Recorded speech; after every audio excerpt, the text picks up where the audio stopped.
함께 예배드리시는 우리 모든 사랑하는 성도님, 예수님 더욱 사랑하시는 저와 여러분 되기를 주님의 이름으로 축복합니다.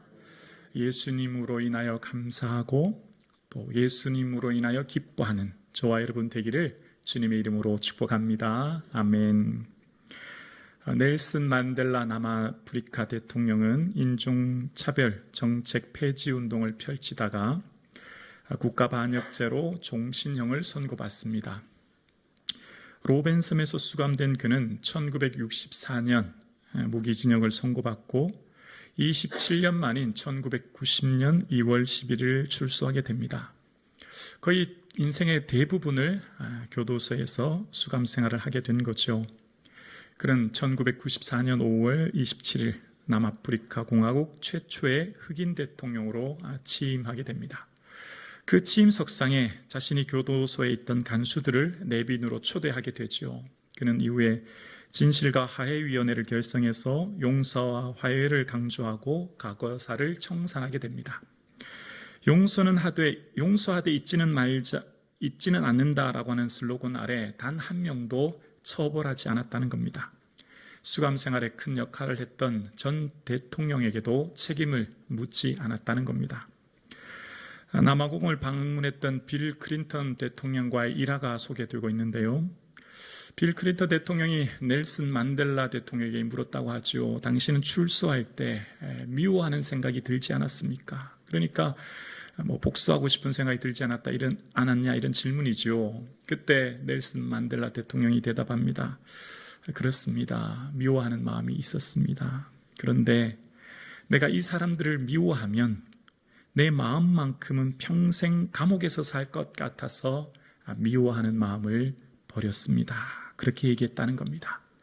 넬슨 만델라 대통령은 자신의 전생애를 감옥에서 낭비했는데 그 미워하면 마음의 감옥마저 그곳에 갇혀 살기 때문에 시간을 낭비하고 싶지 않았다. 그런 이야기입니다. 미움은 자신을 마음의 감옥에서 가둔다라는 거예요. 미움은 자신을 오히려 나를 가두어 고통스럽게 한다는 거죠. 그런데 오늘 본문에 바울을 미워하는 사람들에 대한 이야기가 소개됩니다. 아니, 증오하다 못해 죽이려고 하는 사람들이 오늘 본문에 등장합니다. 오늘 본문의 12절과 13절에 보면 날이 새매 유대인들이 당을 지어 맹세하되 바울을 죽이기 전에는 먹지도 아니하고 마시지도 아니하겠다고 하고 이같이 동맹한 자가 40여 명이더라 라고 소개합니다. 여러분, 누군가가 여러분을 향해 미워하는 마음, 누군가가 여러분을 향해 함부로 얘기했다, 그런 얘기 들으면 마음이 무척 상하지 않습니까? 근데 지금 바울이 자신을 향해 죽이려고 하는 사람이 한두 명이 아닌 거예요. 자신을 향해 죽이겠다고 한 사람이 무려 40여 명이 넘었대요. 여러분 기분이 어떻겠습니까? 정말 기가 막힙니다. 주를 위해 평생 수고하지 않았습니까? 바울이 그동안 애쓰고 목먹고 줄이고 자지 못했으면 40여 명이 격려해줘도 모자랄 판에 그 많은 사람들이 자신을 향해 죽이려고 하는 이 상황, 정말 마음이 힘들죠.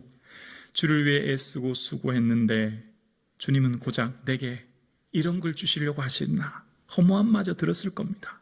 20년 넘는 1차, 2차 아시아와 유럽에서 복음을 전하고 돌아왔는데 나에 대해서 이런 사람들이 있다니 주님을 향해 원망의 마음이 들지 않았겠습니까?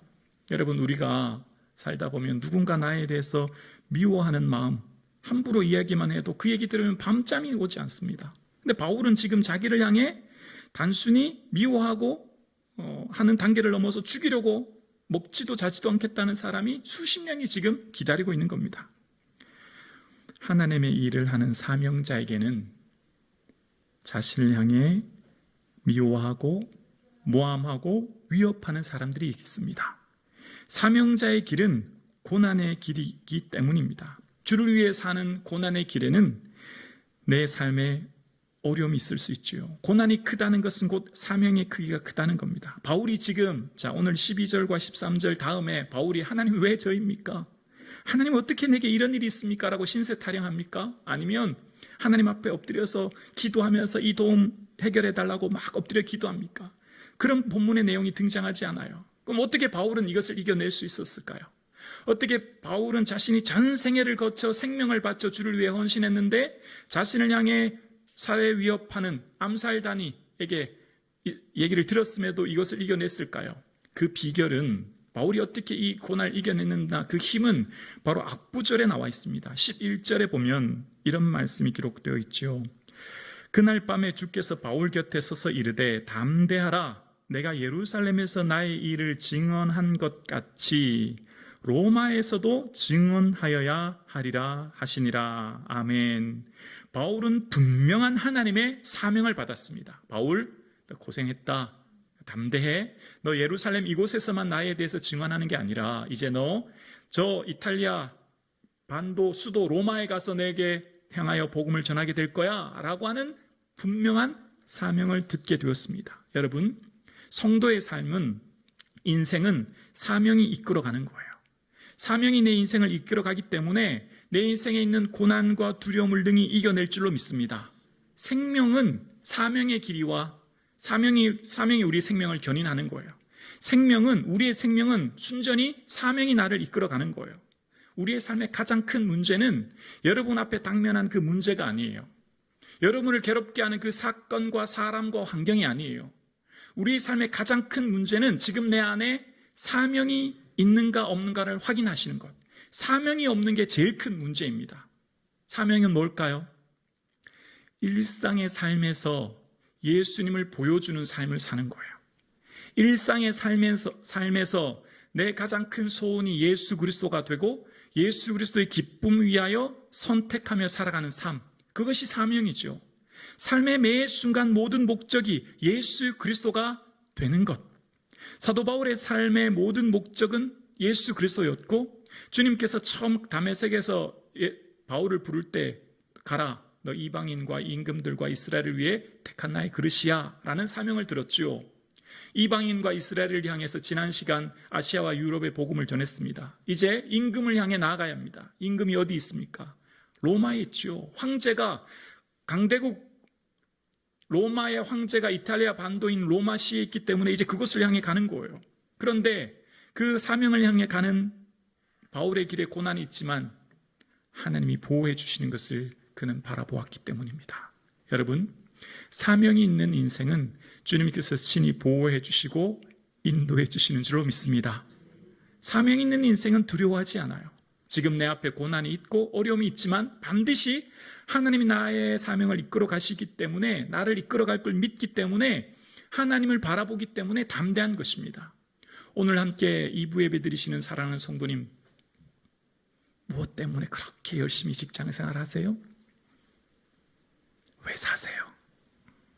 지난 1주간 무엇 때문에 그렇게 바삐 사셨어요? 여러분의 삶의 목적이, 존재의 이유가 예수 그리스도의 기쁨 되기를 주 이름으로 축원합니다. 그런 상황 가운데 이제 바울을 죽이려고 했던 사람들이 대제사장과 장로들과 함께 결탁한 것을 보게 되어집니다. 14, 15절입니다. 대제사장들과 장로들에게 가서 말하되 우리가 바울을 죽이기 전에는 아무것도 먹지 않기로 굳게 맹세하였으니 이제 너희는 그의 사실을 더 자세히 물어보려는 척하면서 공회와 함께 천부장에게 청하여 바울을 너희에게로 데리고 내려오게 하라. 우리는 그가 가까이 오기 전에 죽이기로 준비하였노라 하더니. 아멘. 지금 40명의 암살단들이 종교 지도자들과 결탁해서, 종교 지도자들은 자신의 기득권을 지키기 위해서 그 배후 세력이 되어주는 거예요. 그래서 기만 전술을 펼친다는 겁니다. 지금 공회는 대제사장들이 열 수 있는 종교 재판이죠. 근데 지금 바울이 어디 있죠? 로마 병사가 관리하고 있는 안토니오 요새 영내에 있는 겁니다. 천부장의 관할 아래에 있는 거예요. 그래서 대제사장들에게 이야기하는 겁니다. 지금 바울이 로마의 영내에 있는 안토니오 요새에 있으니 다시 불러오라는 거예요. 왜요? 더 자세하게 재판을 해서 더 자세하게 물어보는 척하면서 부르라는 거예요. 그럼 오는 동안 우리가 바울을 죽이겠다. 이제 그 얘기가 오늘 본문에 나오는 겁니다. 이제 바울은 시간을 다투는 죽음의 위협 속에 있는 겁니다. 자, 그때 본문이 그 다음 나타나는 19절이 16절에 놀라운 하나님의 은혜를 보게 되어집니다. 바울의 생질이 그들이 매복하여 있다 함을 듣고 와서 영내에 들어가 바울에게 알린지라.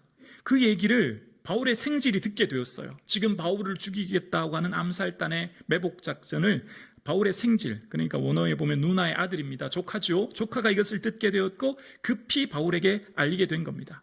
하나님께서 바울을 인도하시는 하나님의 섭리의 손길을 보게 되는 거예요. 바울의 인생 여정 가운데 한 번도 우연히 만나는 사람은 아무도 없었습니다.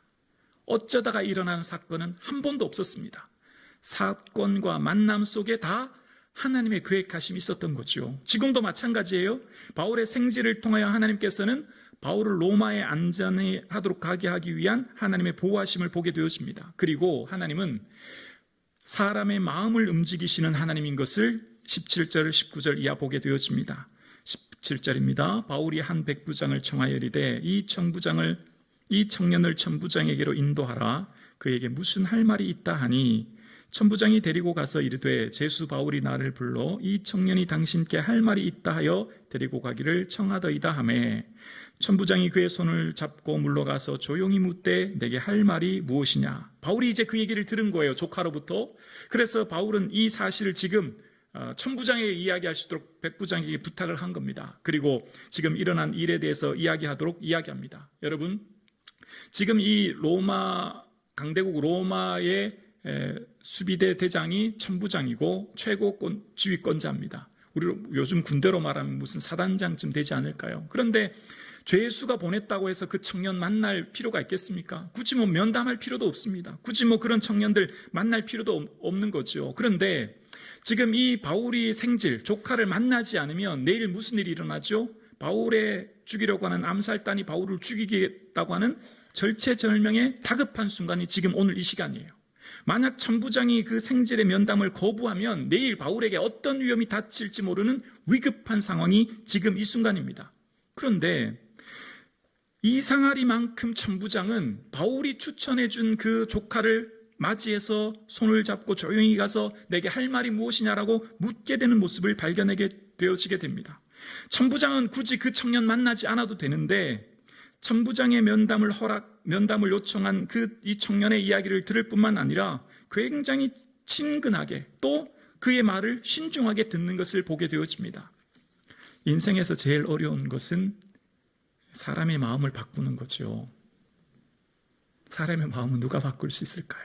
오직 주님이 바꾸어 주신 줄로 믿습니다. 인간의 어떤 노력이나 애씀이 아니라 사람이 여호와를 기쁘시게 하면 그 사람의 원수라도 그를 기쁘게 하시는 것처럼 우리의 삶 가운데 마음을 바꾸시는 분은 오직 살아계신 하나님이신 줄로 믿습니다. 천부장이 굳이 그 청년의 면담을 할 필요도 없는데 자세히 이야기 듣고 그 다음 이 조카가 하는 얘기가 20절과 21절에 나옵니다.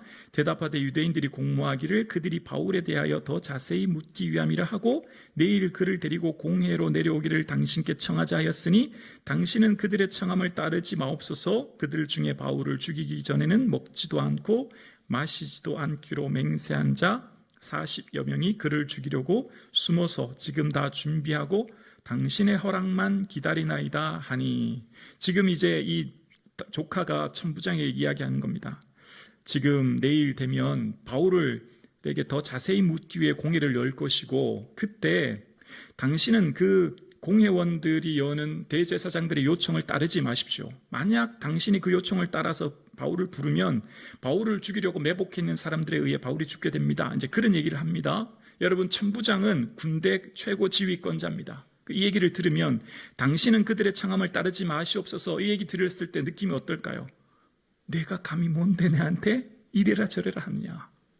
네가 뭔데 감히 나한테 이렇게 하라느냐? 기분이 좀 상할 수도 있습니다. 그렇지 않습니까?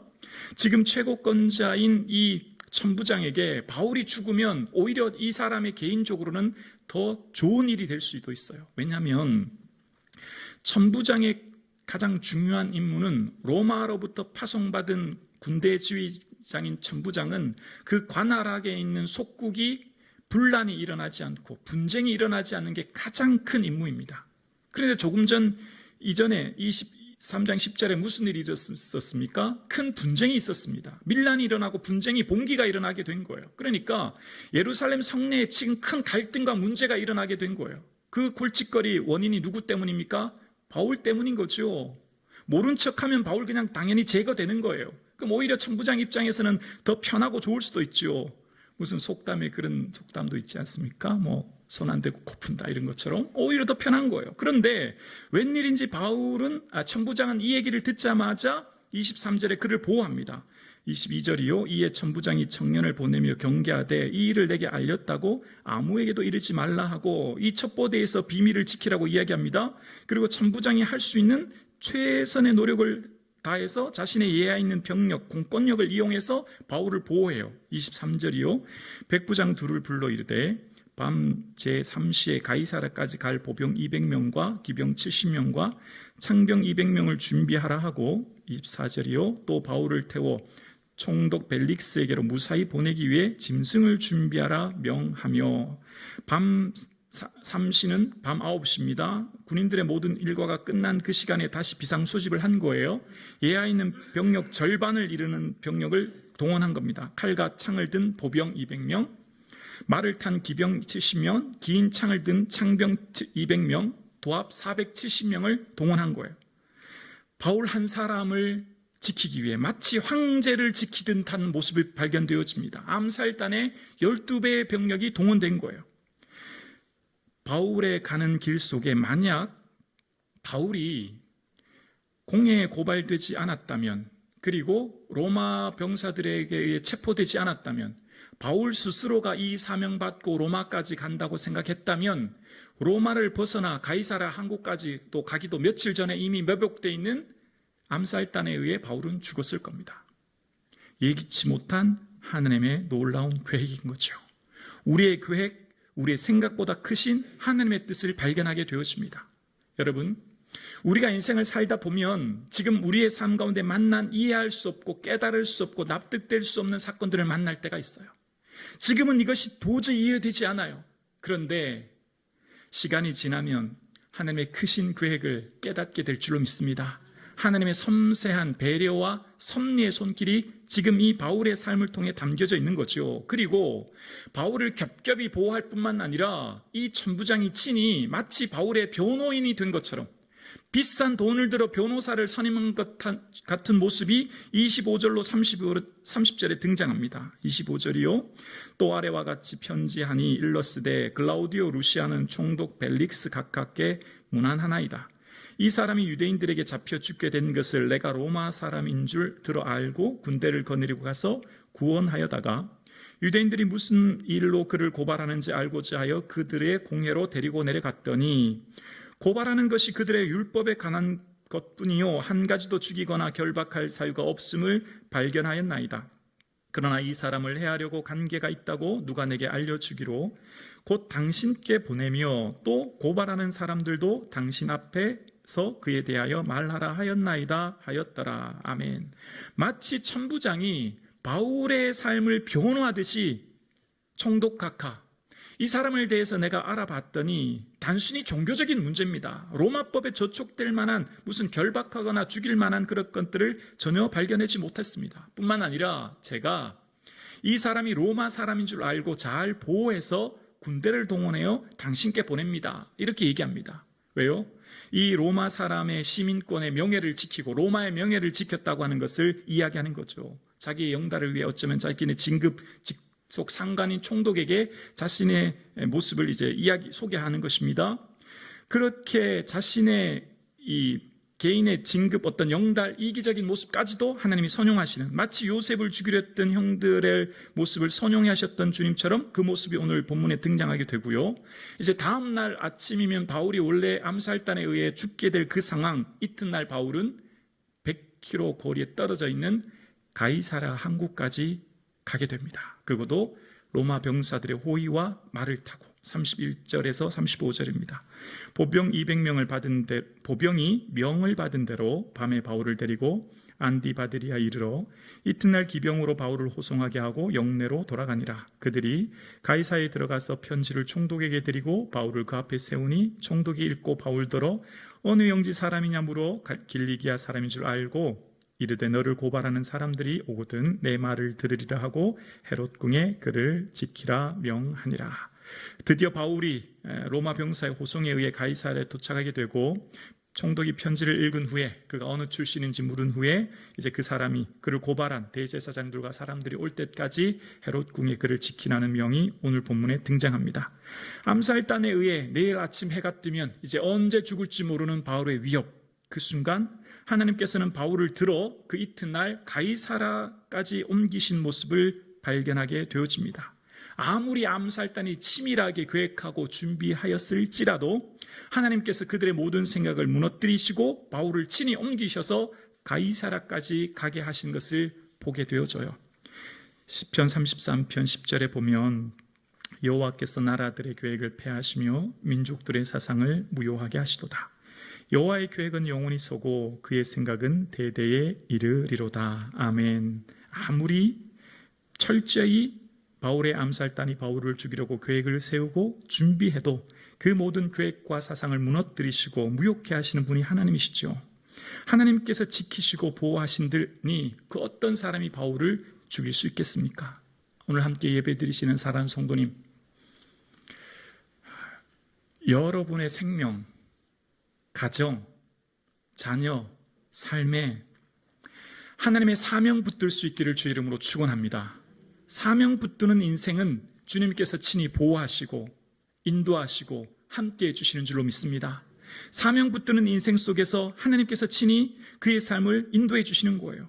그러니까 우리의 만난 사건 속에서 매 순간마다 하나님의 은혜를 뒤를 되돌아보면 알게 되는 거죠. 지금 가이사라에 도착했던 바울, 지난 몇 달의 시간들을 생각했을 거예요. 과거 처음 가이사라에 도착했을 때 빌립의 네 딸이 예루살렘으로 올라가면 환락과 어려움 당한다고 예언했을 때 그 예언 들었던 바울이 나는 내 환난과 결박이 기다린다고 했지만 예루살렘에서 죽을 곳도 각오했다. 사명 위에 내 삶을 드린다 다짐했던 바울. 그러나 그는 그의 삶에 어려움은 있었지만 그의 생명을 보존해 주시고 지켜주셔서 다시 이곳 가이사라까지 오게 된 하나님의 은혜를 기억하게 되었습니다.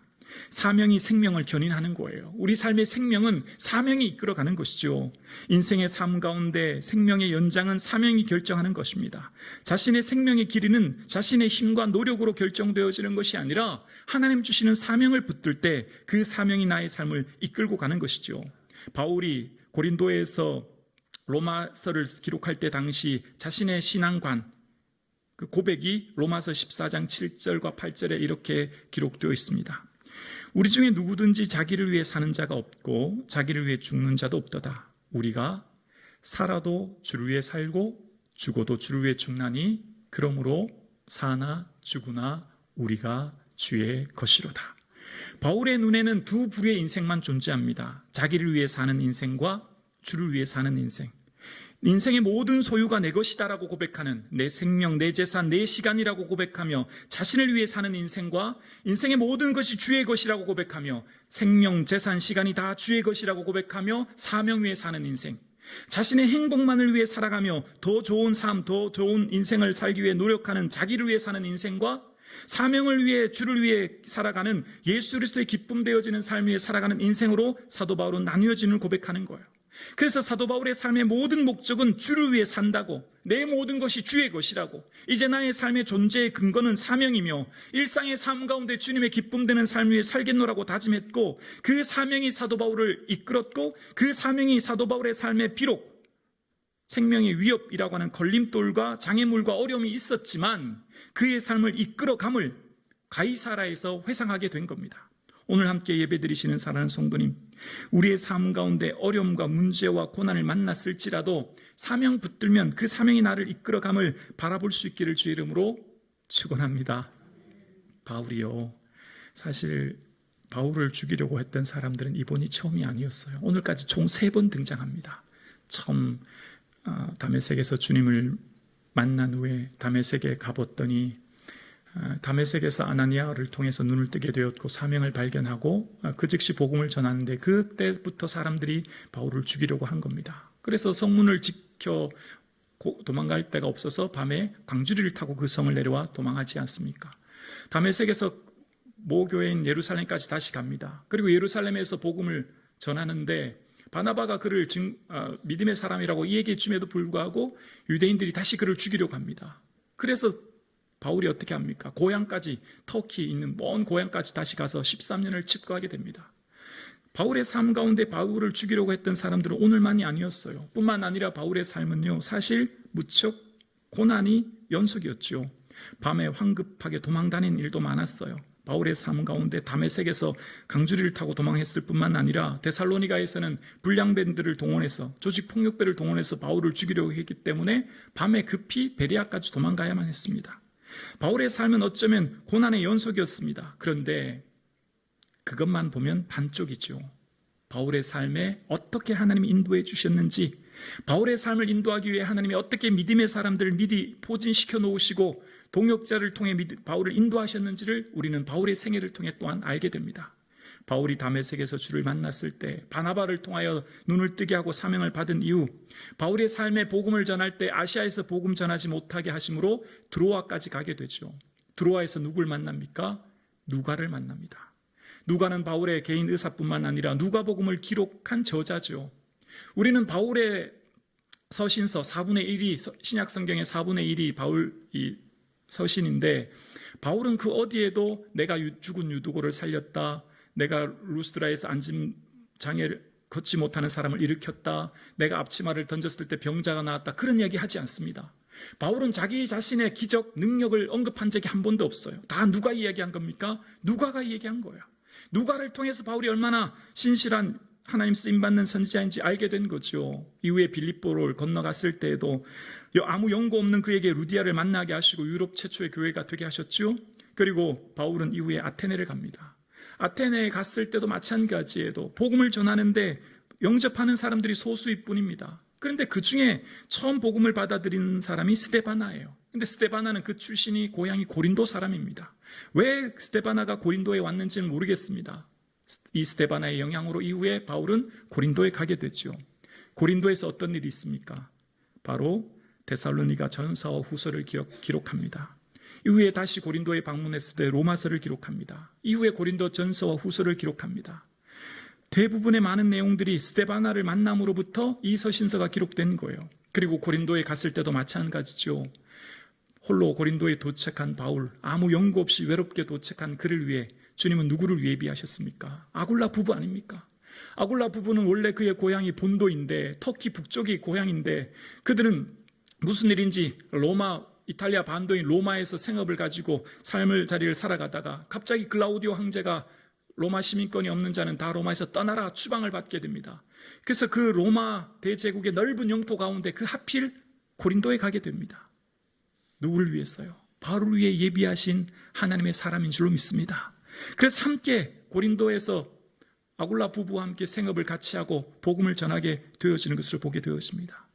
지금까지 바울의 삶을 한번 추적해 보십시오. 의미 없는 사건, 의미 없는 만남, 의미 없는 일은 하나도 없어요. 모든 것이 다 하나님의 계획과 인도하심 가운데 있음을 보게 되었습니다. 심지어 바울을 죽이려고 모함하는 사람들까지도 그 사람들을 이용하셔서 다음 선교지로 보내시고 하나님의 인도하신 계획 속에 있음을 우리는 보게 되어지는 겁니다. 오늘 함께 예배드리시는 성북중앙 가족 여러분, 지금 나의 삶 가운데 다 이해할 수 없는 사건과 일들 속에 하나님의 섭리하심을 바라볼 수 있는 저와 여러분 되기를 주의 이름으로 축원합니다. 하나님은 단 한 번도 바울을 내버려 둔 적 없습니다. 외면한 적 없습니다. 매 순간마다 바울을 붙드시고 인도해 주셨습니다. 바울은 위기와 어려움 상황마다 인맥을, 재물을, 경험을, 지식을 의지하지 않았습니다. 오직 주님만 바라보았지요.